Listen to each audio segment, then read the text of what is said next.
حضرت فضیل بن عیاض رحمۃ اللہ علیہ ڈاکو تھے، اور نرے ڈاکو نہیں تھے، ڈاکوؤں کے سردار تھے۔ تو ارشاد فرماتے ہیں کہ میرا طریقہ یہ تھا کہ میں ایک پورے قافلے کی صورت میں حملہ کرتا تھا تو لوگ ڈرا کرتے تھے اگر کہ فضیل بن عیاض کے ڈاکوؤں نے حملہ کیا تو پھر نہیں بچتے۔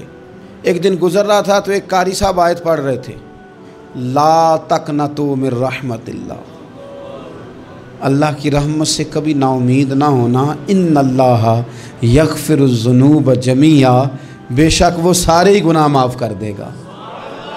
آپ فرماتے ہیں میرے دل میں بات اثر کر گئی، ماننا ہے نا، جس نے نہیں ماننا اس نے 6666 آیتوں کا ترجمہ پڑھ کے بھی توجہ نہیں کرنی۔ آپ ارادہ کریں نا، آپ اپنی دل کی زمین کو زرخیز بنائیں۔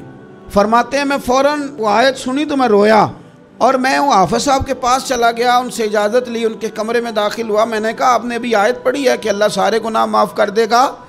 تو جس بندے نے کئی سال ڈاکے ڈالے ہوں، بیٹیاں روتی رہتی ہوں پر وہ مال لے کے آ گیا ہو، مائیں واسطے دیتی رہتی ہوں پر وہ لوٹ کے نکل آیا ہو، اب جی اگر وہ بندہ بھی سچے دل سے توبہ کرے تو اللہ معاف کر دیتا ہے۔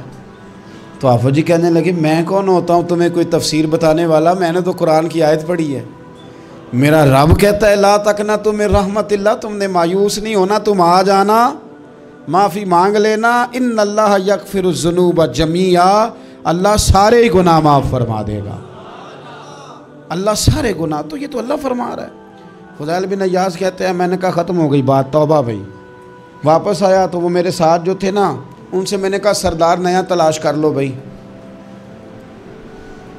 اب ارادے بدل گئے، پروگرام کچھ اور ہو گیا، اب تو لوگ ہمیں تانے دیں گے، اب تو لوگ باتیں کریں گے کہ اوتھے کی لین جانا ہے۔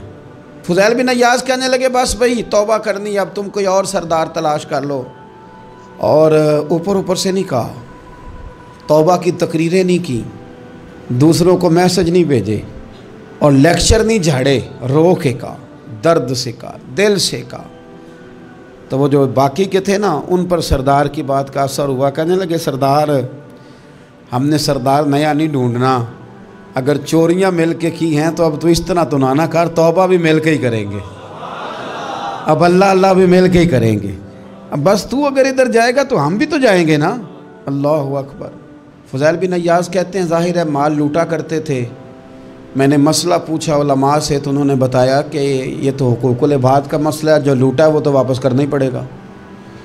اب میں نے وہ پیسے جمع کیے، اب سارے تو میرے پاس تھے نہیں، جتنے میں دے سکتا تھا دیے، جو کھا چکا تھا وہ رہ گئے، ایک یہودی کے پیسے رہ گئے، اس کے گھر چلا گیا، میں نے جا کے اسے کہا میاں میں نے کر لیا توبہ، اور میں وہ فضیل بن عیاض ڈاکو ہوں جس کے تیرے گھر سے اتنا مال لوٹا تھا، میرے پاس پیسے کوئی نہیں، وہ پیسے لگ گئے، اب تو اس طرح کر مجھے معاف کر دے۔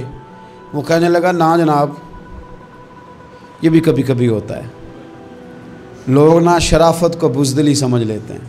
فضیل بن عیاض سے کہنے لگا میں تو پیسے لوں گا، ایسے تو نہیں معاف کرتا۔ آپ فرمانے لگے پیسے تو کوئی نہیں، یہ سچی توبہ ہے۔ وہ کہنے لگا پھر اس طرح کرو، میری اونٹوں کو چارہ ڈالو، پیسے پورے ہوئے تو چلے جانا۔ کل ڈاکو تھے، ابھی وہ تلوار چلانی آتی ہے، نیزہ چلانا آتا ہے، ڈٹنا آتا ہے، اعصاب مضبوط ہیں، مسئلہ کوئی نہیں، لیکن توبہ سچی کی ہے نا، یہ سچی توبہ والے لوگوں کا طریقہ ہے۔ اس سے کہہ سکتے تھے کہ جا جتھو لب دینی لے لے، تجھے کہا معاف کر دے، تو تیار ہی نہیں ماننے کو۔ حضرت فضیل بن عیاض کہنے لگے اگر اونٹوں کو چارہ ڈالنے سے تو معافی دیتا ہے نا، تو میں تیرے اونٹوں کو چارہ ڈالنے کو بھی تیار۔ کیوں کہ راضی اللہ کو کرنا ہے، اپنے ضمیر سے بوجھ اتارنا ہے، بندوں کے سامنے سرخرو نہیں ہونا، اللہ کے حضور ہونا ہے۔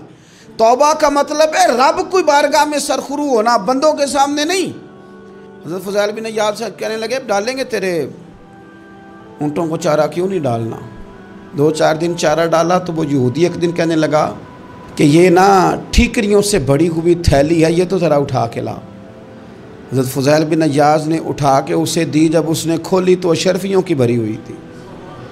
تو آپ فرمانے لگے تو کہہ رہا تھا ٹھیکریاں اٹھا کے لا۔ کہنے لگا میں تورات بڑی پڑھتا ہوں، عالم ہوں، میں نے تورات میں پڑھا تھا کہ مسلمان جب سچی توبہ کر لیں گے نا تو رب ٹھیکریوں کو بھی سونا بنا دیا کرے گا، پھر یہ مٹی کے ڈھیلے اشرفیاں بنا کریں گے، تو میں نا تیری توبہ چیک کر رہا تھا، یہ اس میں میں نے روڑے بڑے ہوئے تھے، لیکن تو اٹھا کے لایا تو تیری توبہ بھی سچی ہے اور تمہارا دین بھی سچا ہے۔ اب اس طرح کر، معافی اس شرط پہ